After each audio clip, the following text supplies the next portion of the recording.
So we're going to get started on our first panel for the day, creating a diverse and inclusive workplace culture. We have an amazing lineup of speakers, and Rebecca Sadwick is going to get us started. She's our moderator. Rebecca's awesome, and if you didn't read the Luskin report, Rebecca from last year, What Are We Missing? Helping to advance women in technology. Rebecca was a co-author on that report. It's an awesome report, and again, the link can be found on our website or on the Luskin School of Public Affairs website. And so with that, I will turn it over to Rebecca. Well, fantastic. Thanks, Davida. It's a very nice welcome, and try to live up to that. And thank you all so much for being here. It's really great to see so many people here passionate about bringing change back to their organizations. So as Davida said, I'm Rebecca Sadwick. I am currently the Director of Marketing for an education technology company that brings software into K-12 schools to help schools better manage their technology and connect with students to personalize their learning solutions. And prior to that, I was here at the UCLA Luskin Center for Innovation, which is a public policy think tank where I did the women in tech research and a number of other public policy tech-facing research projects, including human trafficking and youth internet safety. Shari Slate. I am the Chief Inclusion and Collaboration Officer for CISCO, and prior to being at CISCO, I think my entire career in I&D, because I actually hail from the field. I've been in sales the majority of my career, stepped into the field of inclusion and diversity and now collaboration because of this very, very clear point of view that we now have the opportunity to amplify and accelerate the diversity that we bring to the table every day through the way we work, which is going to be today and in the future through collaboration. Hi, I'm Yolanda Mangolini. I'm the Director of Diversity and Inclusion for Google. I've been at Google for about 10 and a half years. Prior to Google, I was in investment banking and I was strategy, management consulting, and then found my way to Google and have just been incredibly energized by the challenges to be solved in the diversity and inclusion space, which has kept me here for 6 years in this role. Hi, my name is Ariana Higovich. I'm probably a little bit the odd one out on this panel. I work at a think tank in Washington, D.C. called the Institute for Women's Policy Research, and we work on policy and research to improve women's economic security and work on issues such as women in patents, the underrepresentation of women of color in STEM fields in universities, paid leave policies, to the wage gap, which is my biggest indicator for lack of progress. And so I come at this, I'm an economist, which means there are also typically fewer women in the room than men, but unlike tech, it's not an area where the proportion of women has been falling, so it's slightly more optimistic. But so I come at this a little bit from the outside, and we typically work on things that don't work, and so I'm really excited to be pushed to think about things that do work on this panel. I'm Kathy Mandato, and I'm the EVP HR for NBC Entertainment, which is part of the larger company NBCUniversal, which is part of an even larger company called Comcast, in case you didn't know that. And I have been in HR for probably about 20 years, and I started my career in the advertising agency business where I wasn't in HR and spent time, I like to say, on the client side, understanding what is important to leaders from a client perspective, and very happy to be here today, so thank you. Fantastic. So as Ariane mentioned, we're going to be focusing primarily on what is working. It's very easy to get caught up in problems that we all know exist, and this wonderful panel of experts will be guiding us to things they've seen work, things that they know work, things that are scalable and actionable for all of you here. And it's also very easy to forget, I think, how recently law and medicine looked a lot like the tech sector. But unlike law and medicine, which are now much more proportionally represented by women, women are 48% of lawyers and 35% of doctors, we've actually seen a decrease in the percent of women who are representing tech roles since 1991 at least, and by some accounts since the 80s. As Jean mentioned, in '85, 37% of computer science degrees were going to women, but by 2014, that number was less than half, at 17%. Inversely, unlike what we see in law and medicine. And it's interesting, too, because the National Center for Women in Information Technology points that women in tech are likely to be paid 8% less than their male counterparts, whereas workforce-wide, that gender pay gap is much more significant, including in law. So the fact that we see a 33% gender pay gap in law, which has proportional representation of women, points to much more deep-seated and nuanced problems and much more difficult solutions to implement. So quick stats to go over before we'll jump into some great questions for our panel. 40% of women in tech say that they have no female role models at work, which is truly disheartening and points for the need for greater mentorship and networking. 31% of women in high-tech fields say that they've been mistaken for a cleaner or admin while at work. And 45% say that they feel stalled in their careers and don't see opportunities for advancement. And it's not for lack of data or work. In the last 3 decades, there have been hundreds of studies, dozens of books of over 60 organizations dedicated to understanding and addressing these issues. And we're still not seeing the progress, which points to flawed solutions, not lack of trying. So we have all of the data about why women leave tech, why hiring and promotion practices tend to be biased against them, and how more diverse companies led by women tend to have greater profitability and ROI. And we're still not seeing this progress. Diversity and inclusion are very popular buzzwords now, but what do they actually mean? I can start, but would love everyone else's opinion as well. So I like to think about diversity as the unique sort of characteristics of everybody, and inclusion as the way that you respect, value, and integrate the unique sort of experiences, backgrounds, and characteristics of those folks. And then at Google, from a corporate standpoint, how we leverage those unique aspects and build them into our culture and help us drive product innovation. And I'd like to just add that, you know, as with all buzzwords that kind of come and go, diversity and inclusion, I think that they can oftentimes be polarizing depending on the culture that you're working within. So we like to use the term representation because the point is to have representatives from all aspects of the world that we live in at the table, making the decisions, giving their input, and being in the television business and the film business, et cetera, you know, we create product for the world, and the world is diverse. So if you don't have those representatives around the table, you're not creating product that is going to appeal to a diverse world. So maybe representation is the next buzzword. I don't know. Yeah, you know, I kind of scratch my head when I think about the word diversity and it being coupled with buzzword. It's an is state, right? We are all sitting here in an is state. We are not a word. We are human. All of us were born with that human dimension. You can see it around the room. It's beautiful. We've picked up a whole series of things along the way in life, perspectives, points of view, because of the way where we've lived, what languages we speak, what experiences we've had, married, not married, what schools we went to, who we affiliate and associate with, and then all the things that we've picked up in our workplace dimension in terms of the careers and or opportunities that we've had to contribute to the economic vitality of communities and institutions. I and CISCO don't see diversity as a buzzword. It's an is state of everybody who walks through our door every single day.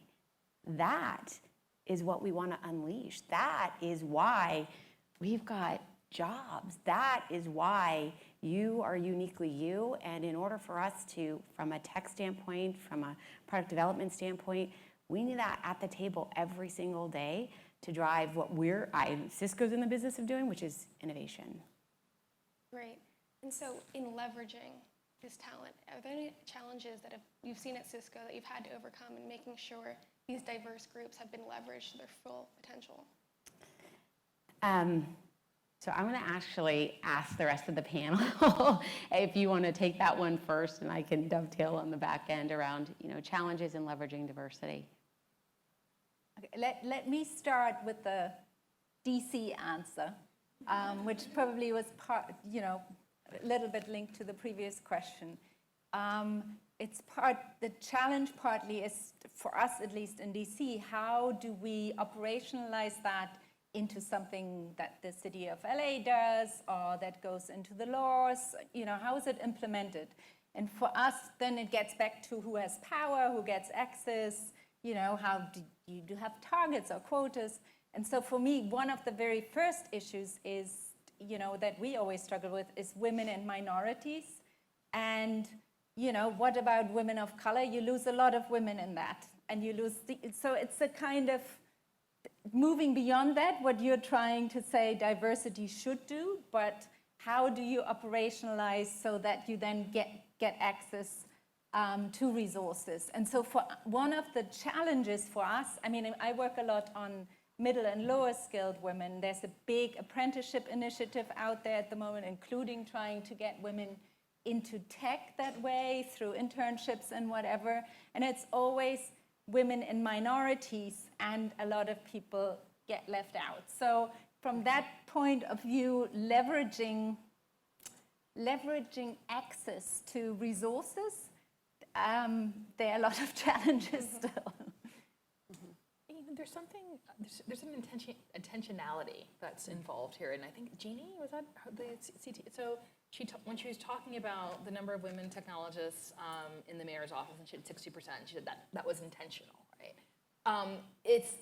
So I think one of the challenges that you have to get over is it's easy to be, you want to bring in people that are like yourself, whether it's like have a bunch of management consultants or just who share your background, and in order to think about different skill sets and different experiences, and you need to be very intentional about it. And you're kind of going against what someone's natural behavior, right?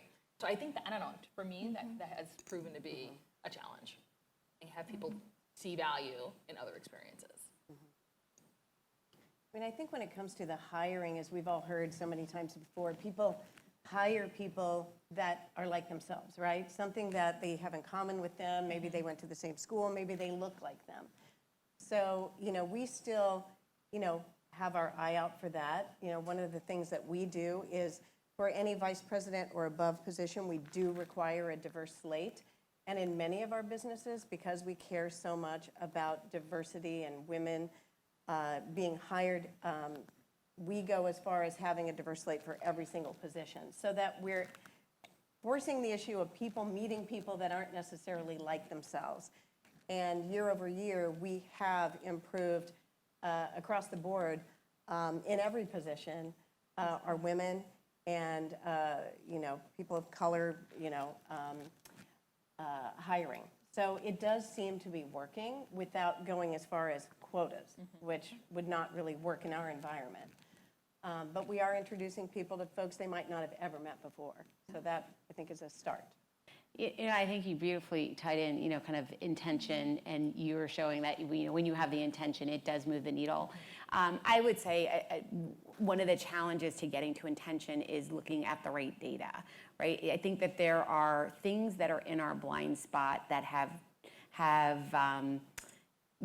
been standing in the way of our ability to make extraordinary progress.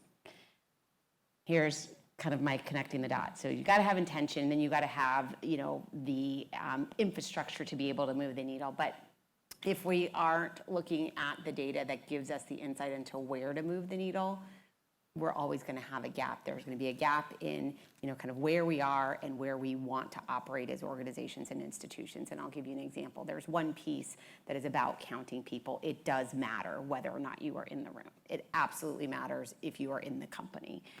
There's another piece that is really important is, how do you feel? Do you feel welcome, respected, to Yolanda's point, valued and heard? But then there's this third piece that I think for all of us sitting in here is probably how we're hardwired, whether or not we're participating in the business outcomes of the company, right? So you think about it in high school. You can go to the dance, okay, you're there. But if you stand on the wall and you're not dancing, did you really participate in what the intention of that experience was? when I think about what we have ahead of us, like what is still that, last mile, last 5 miles, it's this gap between, are we in the room? Do we feel welcome, respected, valued, and heard? And then the gap between all of that, because there's been great work done there, and are we participating in the business outcomes of the company that the company cares about? That delivering on that last mile is delivering on the true promise and intent of what we've always said diversity was going to bring to the table. How do we solve for that? How much of each company's culture plays a role in that? How much do you account for the strategies that would translate universally across companies versus those that don't? Kathy, you mentioned that quotas wouldn't work in your environment. How much of that nuance do you need to account for in laying out strategies? Well, I think our secret to our success is, and of course, like every company, we have more work to do, but is that it really starts with our CEO. And, the only person that is required to report at our CEO's bi-weekly meeting is our Chief Diversity Officer. It's the only person that must give a report. And I think that sends a clear message to the leadership of the company that this is something that we take very seriously and that we need to work on. And I think Shari mentioned it earlier, the measurement is super important. Those analytics, understanding the foundation from where you're starting so that you know where your problems lie and that you can deal with them is very important, just as a side note. But culturally, you have to have that top person, saying that this is important. And it sounds a little bit cliche at this point because we all know that, but it is a place to start. Yeah, no, I would agree. I think that the tone, we call it at Google the tone at the top, right? I think universally, wherever you are, you need that. And at Google, it's a big deal because we were very much a grassroots company for very many years. And something like diversity needs to come down from the top, and which is what we have.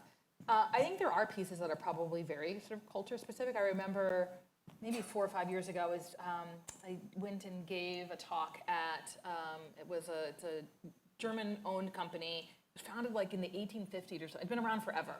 And I was talking about some of the things we were doing around LGBT, and the folks from the company came up to me afterwards and said, how do we do that here? And I'm like, I don't know, you have 150 years of culture that you need to change. Like, we're 18 years old, we can do this. And so knowing how to engage your employees, how to engage your leaders, I think that's going to be different depending on the company that you're standing in. But something like the tone at the top or executive buy-in, you absolutely, positively need that. Yeah, I'll tell you that whole notion around culture and kind of what is, because we're a 30-year-old company as well, and tone at the top, absolutely. But I'll give you an example of when you know that something is working. And recently, I'm sure all of you have read all that's happening in North Carolina, all that is happening as it relates to dialogues around, kind of the expanded lens on including people holistically, and then there's, kind of a bathroom discussion. And inside of the element of this that was the bathroom discussion, there was a dialogue across multiple companies around, kind of what's your policy and practice around utilization around bathrooms. And, from a CISCO perspective, we've had a practice since our inception. You use the bathroom that you identify with. And we, everybody was kind of sharing best practice around what their policy said. And we kind of stopped and paused and said, let's go back and look at the data to understand whether or not we need a policy.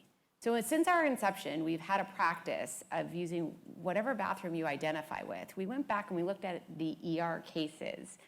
How many have we had? Anybody want to guess how many ER cases we've had around bathroom utilization in the history of the company? 0. So here we were running around thinking, oh my gosh, everybody's putting a policy in place. Do we go put a policy in place? And our culture says, from an inclusion standpoint, no. So sometimes from a culture standpoint, there are things that you want to go off and solve because it's the buzzword or the what everybody else is doing, and then you stop and you look at what's happening in your culture. I will tell you, it was a happy day when I got that data, because what it said is that we never needed a policy, but the culture was defining how we behaved, how we saw people, how we accepted, and what experience we were driving for the employees inside the company. It's really powerful. Those data-driven decisions and the benchmarks and measuring progress are absolutely huge. They've all touched upon the need for exec buy-in, leadership. But on a day-to-day basis, the people making most of the people in a company feel included won't be those executives.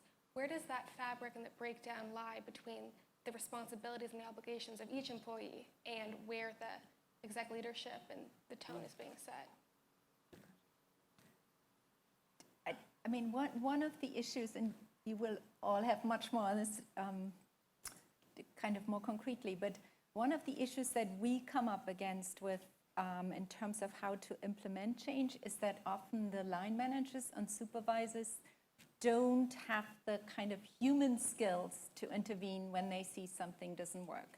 And they feel uncomfortable doing that because, you know, it's something, somebody is stressed and their kid is, you know, not doing well. They feel, oh, that's their business and I shouldn't say something. Or they feel, I've got so many pressures here, go away, person.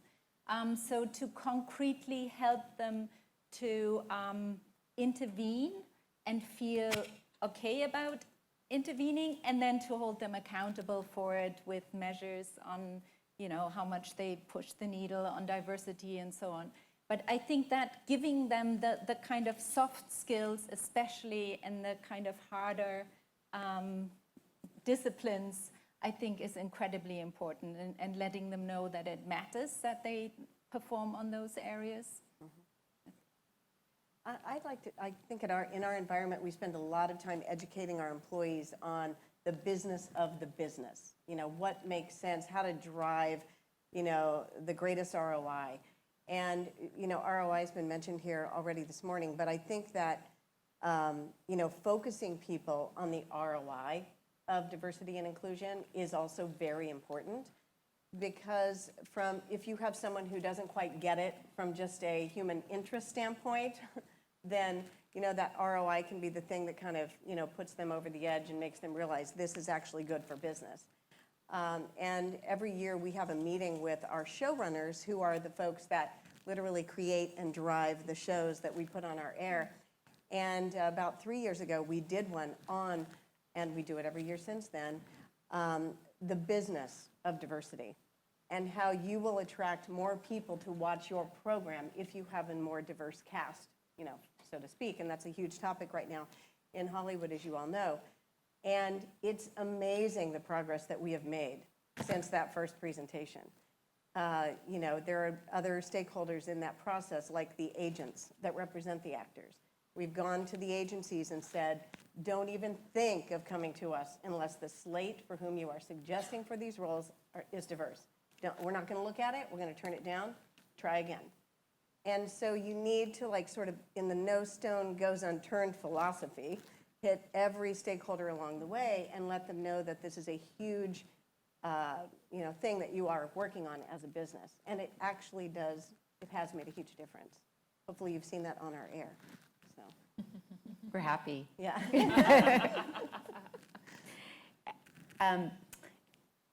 May of last year, for the first time in 20 years, we announced a new CEO. And within 4 weeks of being announced as CEO, he hadn't even stepped into the role, he put in place the most diverse leadership team in technology across the full spectrum of diversity, from gender to generation to ethnicity to tenure in the company to nationality in terms of hailing from outside the US, which was very rare in our company up until that point. When you looked across his chief officers, chief marketing officer, chief finance officer, chief HR officer, chief operations officer, and there's one, chief of staff and digitization, all women. And then when you looked at his chief strategist, his chief engineering officer, his CTO, all of ethnic background. He has African American, Asian American, African American all reporting to him. He has Gen Y reporting directly to him, running some of the biggest transformation across the company. When you ask about the middle management piece, that moment mattered for us as a company. What it said to middle managers in the company is that we have always been about diversity and inclusion, but when you look at the decisions, the intention that this CEO made within the first 4 weeks of stepping into office, it is an expectation that you see bigger and wider and that you reflect the opportunity and possibility for the people in the markets where we do business. Fantastic. And so when you asked that question, I was thinking, actually that is one of the challenges is gauging that sort of middle layer, engaging a broader audience. And we do many of the things that were mentioned here, and there are two that I'd probably highlight. One is 2 years ago, we launched something we called Diversity Core, which basically borrows from the concept of 20% time. So most people know that Google engineers for a long time had this idea of they could spend 20% of their time working on something that wasn't their core job. That's how Gmail got launched. And so we took that concept and actually created a 20% platform for Googlers to support diversity. And we now have 800 plus last time, I think it was like 815, but 800 plus volunteers last time I checked who were doing things in support of diversity and inclusion, which is incredible. And we started out with a pilot year of like, I think it was 47. The other thing that we do is, and I know a lot of, I'm sure all the folks up here who are from companies have their unconscious bias training, but the other thing that we've been thinking about is how do we evolve that, right? And so we created the next class, which we call bias busting at work, which is more sort of scenario based, and it puts Googlers, and it could be managers or ICs in situations where they're confronted with an inclusion challenge, and then they talk amongst themselves around how would they intervene, what's the intervention they would do, and what's the inclusion challenge they're being presented with, and it gives people a way of practicing in a safe space and makes them more comfortable with identifying bias when they see it and knowing what to do about it. And so we rolled that out about a year and a half ago, and are sort of training up people. But those are two of the ways that we've been thinking about it at Google. That's great. We are running out of time, but I wanted to make sure we were able to get to at least one or two questions from the audience. I know we have a mic here. Do we want to run it around? Perfect. There's one right there. You want to come on up?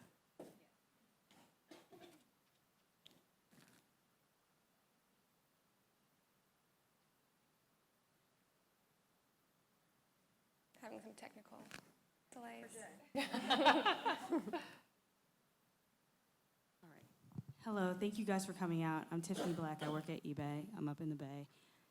Are you actually putting it in people's reviews that they have to have like a certain % of diversity activity or inclusion activity? Because I feel like until it's like included in that and it affects their bonus or whatever, people don't necessarily care. So it's great to talk about it, but until they're actually measured against it, that's when we'll actually see real change and progress, particularly when it comes to companies in the Bay. We don't have performance reviews anymore.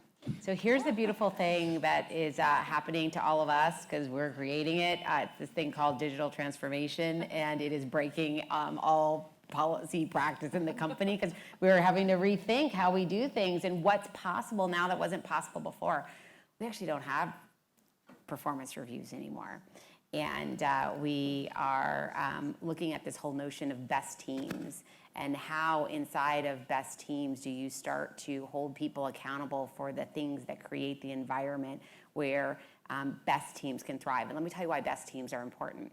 We've done a study, can't tell you all the data because I'm under embargo, but I can give you a sense of it, of kind of what is the experience of people in average teams versus best teams.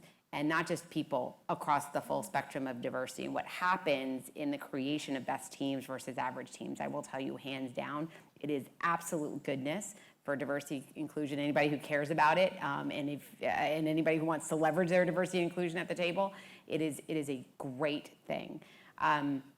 So for us, we're looking at how do we start to hold people accountable inside of that construct. I will tell you where we are with diversity and inclusion right now is we are in the middle of a living laboratory because the solutions and best practices of yesterday, holding people accountable for things in performance reviews, well, when you don't have them anymore, what do you do, right? I'm sitting at the table right now and I call my peers and I'm like, okay, what questions should I be asking? Because performance ratings and reviews are going away. We are in the midst of experimentation, massive, massive experimentation to create the next practices that are actually going to do what you said. How do we hold people accountable without infrastructure and new infrastructure that we can't even see yet? So a little bit of crowdsourcing. If you have ideas, please come see me, because I am sitting at that table right now and I need to know what questions to ask. And it's uncharted water. Absolutely. But anybody have performance ratings that wants to speak to it? We want to get rid of performance reviews too, so I'd like to spend time talking Oh, to you yeah. about It's that. a beautiful, I have 50% more time at the end of July. This is really, and I also used to work on HR for a long time. How do you deal with pay if you can't, given that we know you have to hold people accountable, hence the question on, diversity, and I think you don't want to hold them accountable for what they do, but, what they've changed, but how do you do that and then make sure that pay is fair when we know that pay is very hard to make fair for women? I think it's really interesting. I will tell you, I think we are at a massive inflection point with the discipline called diversity and inclusion. The practices that we have today are going to be insufficient if they aren't already to meet the needs and drive the intention of what we've intended them to do. From the standpoint of performance ratings going away, we aren't the only company. Target, GE, did anybody read the article on GE in the Wall Street Journal? I think it was 2 days ago. Great VOD, go check it out. So for us, we actually do run a three-pronged approach around pay, we call it pay parity. We look at, there's one pillar, which is we're a U.S. contractor, so there's one piece that it aligns to the public-private discussion with the government. There's another piece that leverages predictive analytics and looking across gender globally and ethnicity across the 7 categories of race and ethnicity in the U.S. that looks for pay gaps. And then there's a third piece that uses a predictive analytics model that looks at people practices and how those people practices minimize the gaps over time based on the intentional decisions that we get to make every day. Now, here's what I will tell you. We are living inside of a massive experiment. I was just at the White House last week. We were 26 plus companies that have stepped into taking the pay equity pledge. And the reality is we're all looking at how do we solve for this for us, by us. The infrastructure in every single company is different, right? The way in which we look at these things are different. What I will tell you is we don't have performance ratings anymore. We did run our analysis. We had less than a 2% gap, and we fixed what we found. Right. So you can do it. You got to think differently about how we do it. But I know we're not the only one. I know we all up here do that, so. I know you all could talk about this for the rest of the day and have tons more insight to offer. Unfortunately, we are out of time, but I think most of our speakers will be here. We do have time. Great. Were there? Sure. Going by the cards, they said we were out of time. Hi, I'm Nancy Ridge. I'm with Women in the Channel, advocating for women in tech. And one of the questions I had that goes around this whole pay issue, which is a really big one, is how do we look at perhaps, and it ties in too with how we're holding others accountable, with the idea of when women are interviewing for positions, looking at what they're contributing rather than what their salary history is, because I think the whole salary history thing is holding us back as far as what we're going to be paid. And HR people are paid to negotiate getting the best person for the least amount of money. Well, if women are coming in at 30% less, then we're already at a disadvantage. And I have heard, I don't know this to be true, that the state of Massachusetts has legislated against asking those questions, but I'd like to see how or what you think about that taking a broader position. I know Lazo Bach, who's our former head of HR at Google, wrote an op-ed, I think it was in the New York Times, that talks about sort of Google's approach where you pay for the role, not the person, right? And so because you're paying for the role makes a certain amount of money, it doesn't matter what the person made in the past. And I've seen this, right? I've seen, I sit on one of our hiring committees, and I've seen where someone might be getting a small bump or might be taking a step back in their salary because we're paying for the role. When you move it to the role, you take out sort of someone's ability to negotiate a good salary from in their prior role, and you can adjust for some of those discrepancies. And I know that's one of the approaches that we've taken at Google. And I know when we hire or we promote, we do an analysis as to where everyone falls within that range. And we make sure that we're not underpaying women or, people of color in that, particular position. But I think what's interesting about compensation, that's a whole seminar in and of itself, because if everyone's paid, let's say I have 5 years of experience and someone else has 15, and I'm getting paid the exact same as that person who has 15 years of experience, it's very difficult to manage salaries in an environment where everyone thinks they should be paid the same, regardless of their level of experience. That being said, a female with experience should be paid similarly to a male with the same level of experience. And I think that's the balance, and those are the metrics that you have to look at every time you have a promotion or you hire someone new. I just think, coming back to what you were saying, that Massachusetts did pass such a law, and it was on the books in California. I think it's still, the California law, I think, was a little more bureaucratic and so they're still working on it. I'm really tickled by that law in Massachusetts because it really throws the cat among the pigeons. Great companies, CISCO kind of are stepping away from it. But really, it's such an instinct for hiring people to say, okay, what were you paid? I give you 20% more, and that way the wage gap grows. So I'm really excited about this. Do we have time for more questions? We do. Great. Couple of minutes. Any other questions? Cool. I think we have a couple. Sure.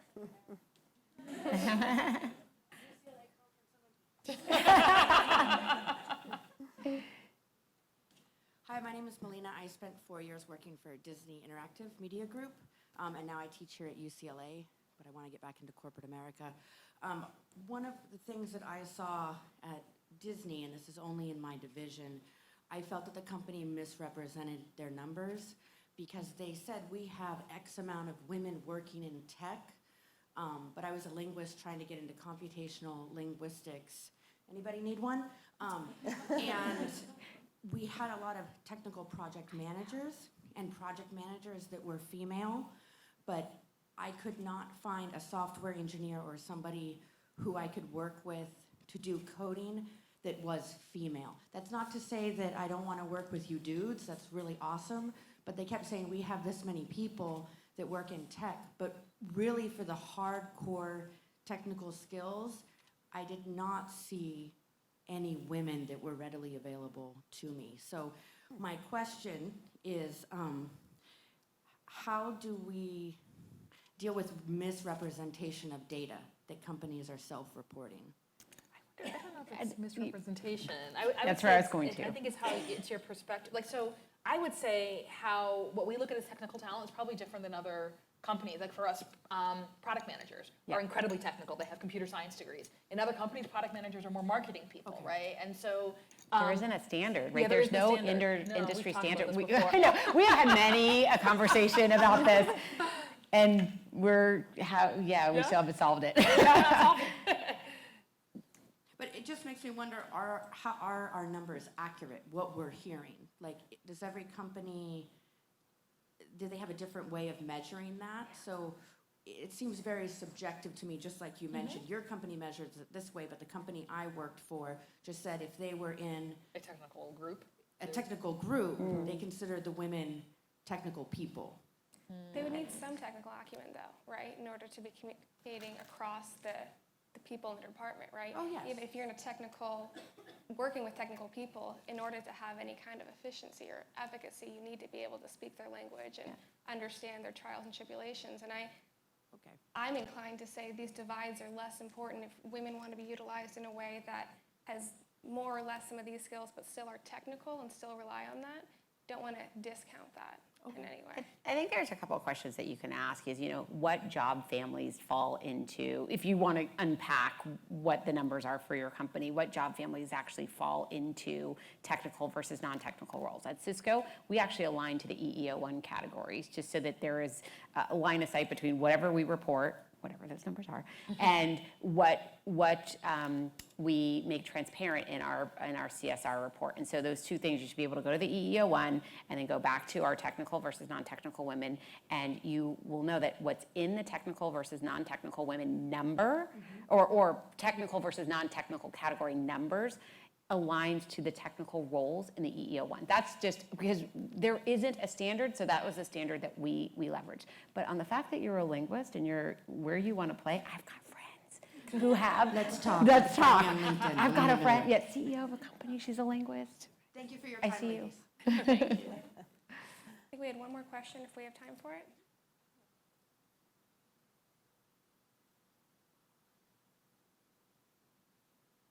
My name is Deitra. I work at a GIS software development company, and I'm a student here at UCLA in the graduate program, the MBA program.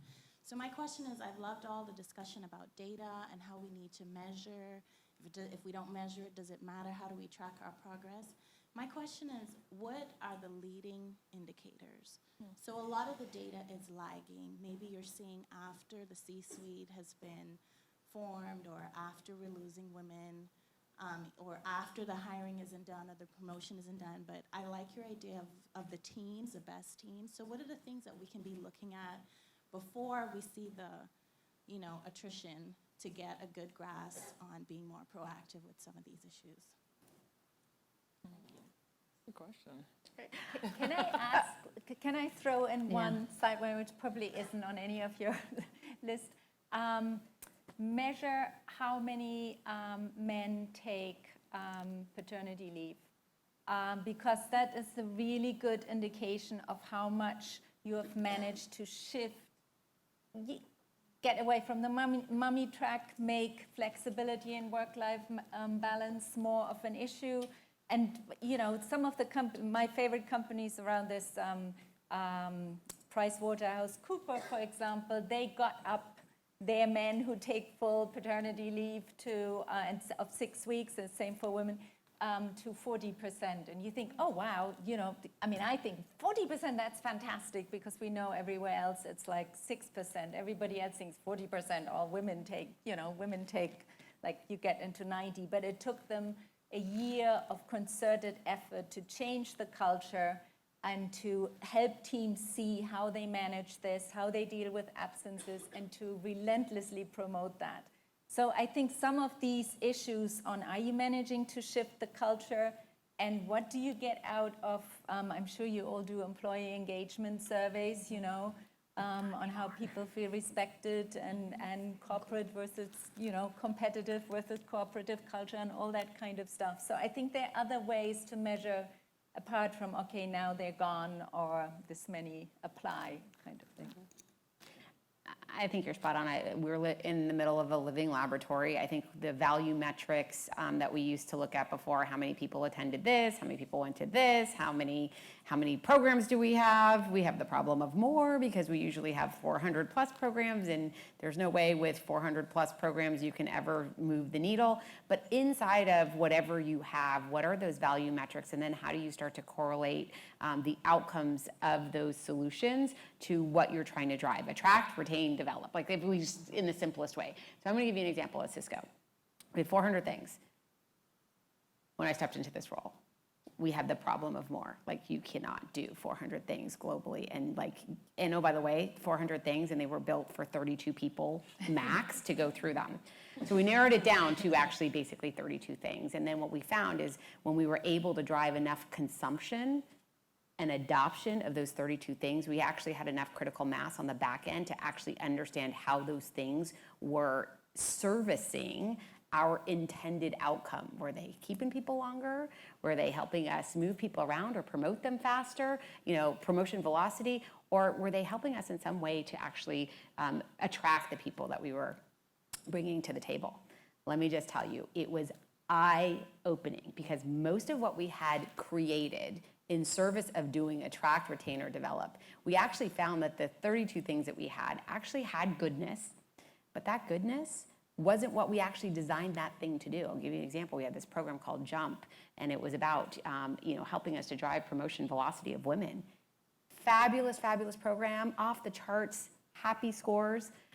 In terms of what it was in service of doing, promotion velocity, it didn't actually do. But let me just tell you what it did do. Women who went through Jump were 81% more likely to still be at the company after a year. They were 75% more likely to still be at the company 2 years later. And 3 years later, they were 45% more likely to still be at the company. Let me just tell you, that is a retention juggernaut. How many people do we need to put through that so that we have this run rate of 3+ years of holding on to extraordinary talent?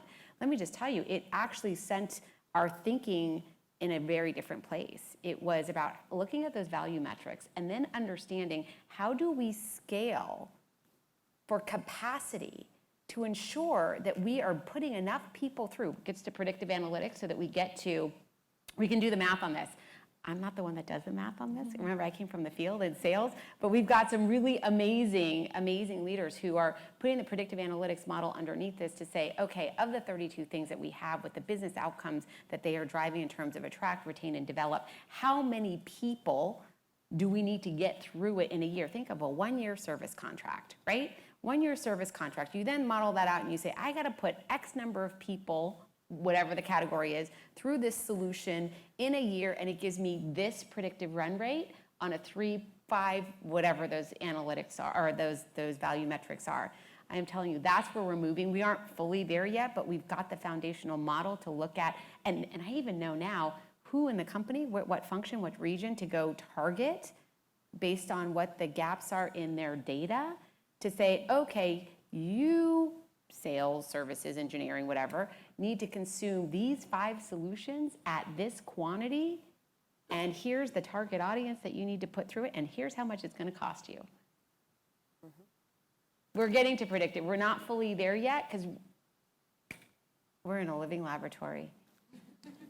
A lot of things I think we all would like to apply to our own workforces. I know my wheels are spinning thinking about things we can bring back, and I'm sure that's happening throughout the day and for everyone here. So thank you all so much for your incredible experiences and thoughts you've shared. And definitely want to keep the conversations going, so please come find any of us, social media, rest of the day, and looking forward to continuing those discussions. Thank you. Thank you. Thank you.